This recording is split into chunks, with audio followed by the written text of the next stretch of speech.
Avant le début de l'Église de Jésus-Christ, il y a le ministère de Jésus. Nous sommes aux alentours de l'an 30. Le fondement de l'Église par les apôtres débute 50 jours après la résurrection de Jésus. Les lettres, qui constitueront plus tard le Nouveau Testament pour compléter la Bible, ont été rédigées vers l'an 30 pour les premières et se sont terminées en l'an 95 par le livre Apocalypse. Les premiers chrétiens sont les chrétiens entre l'an 30 et l'an 95.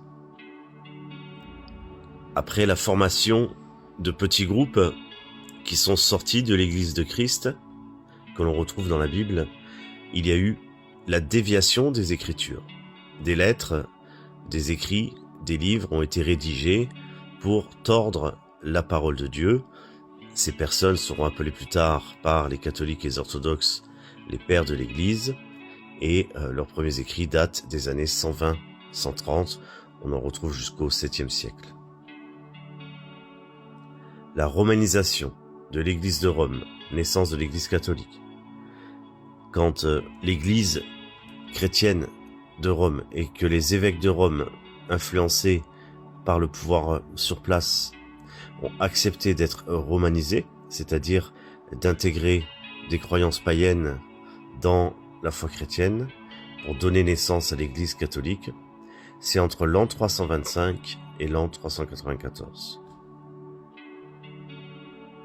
Plus tard, viendra une séparation entre les catholiques romains à Rome, en Occident, et les catholiques romains à Constantinople, en Orient, ce qui donnera son indépendance à l'Église orthodoxe d'Orient. Ça se passe en 1054. La révolte protestante depuis l'Église catholique. Ce sont des catholiques qui se sont braqués contre des doctrines catholiques et contre le gouvernement catholique et qui sont sortis de l'Église catholique. C'est la réforme protestante. Ceux-là sont des protestants réformés. On retrouve notamment les luthériens, les calvinistes, les églises protestantes réformées. C'est entre 1517 et 1648. Donc, dans l'ordre, nous avons les premiers chrétiens de l'an 30 à l'an 95, les fausses doctrines qui naissent à partir de l'an 120-130, l'Église catholique qui est fondée en 325, l'Église orthodoxe qui est indépendante en 1054, et les protestants qui sont des catholiques réformés en 1517. Les premiers chrétiens, les disciples de Jésus-Christ, sont les apôtres, puis ceux qui ont traversé l'histoire sans jamais appartenir à une organisation politique du monde, à une organisation religieuse mondaine.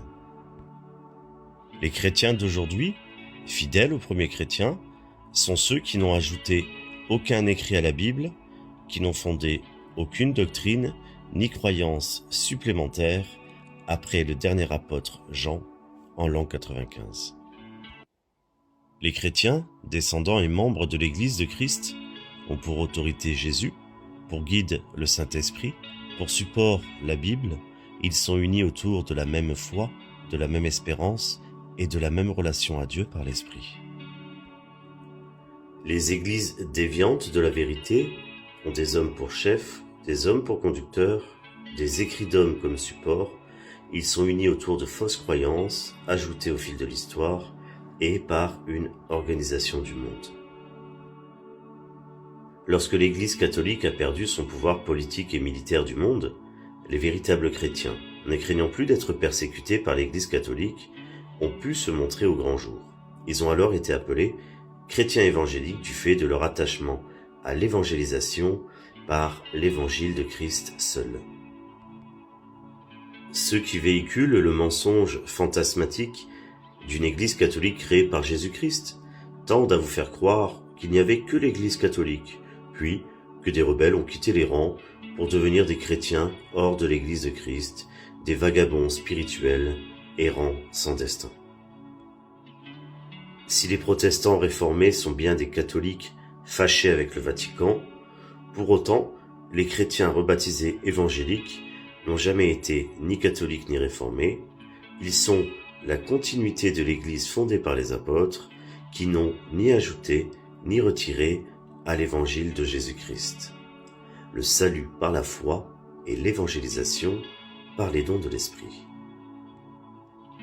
Les catholiques ont tendance à mettre dans le panier des évangéliques les sectes comme les témoins de Jéhovah, les unitariens, les nazaréens, les mormons et autres, comme si la case évangélique était la poubelle de ce qui n'est pas catholique. C'est de la mauvaise foi déguisée en haine.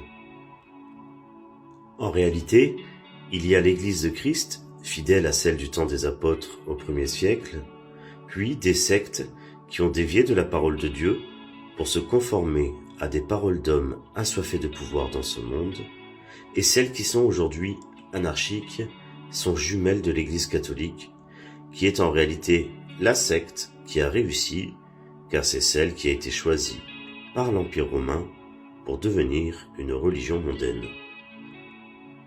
L'Église catholique est une religion romaine et non l'Église de Christ.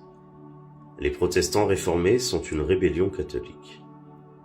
Les évangéliques ne sont pas des protestants réformés. Les sectes qui déforment la Bible ne sont pas évangéliques. Éphésiens 2, versets 20 à 22.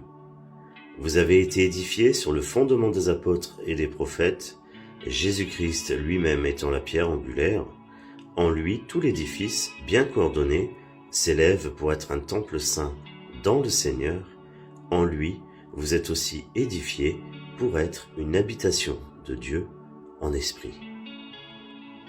Jean chapitre 4, versets 23 et 24. Mais l'heure vient, et elle est déjà venue, où les vrais adorateurs adoreront le Père en esprit et en vérité, car ce sont là les adorateurs que le Père demande. Dieu est esprit, et il faut que ceux qui l'adorent en esprit et en vérité.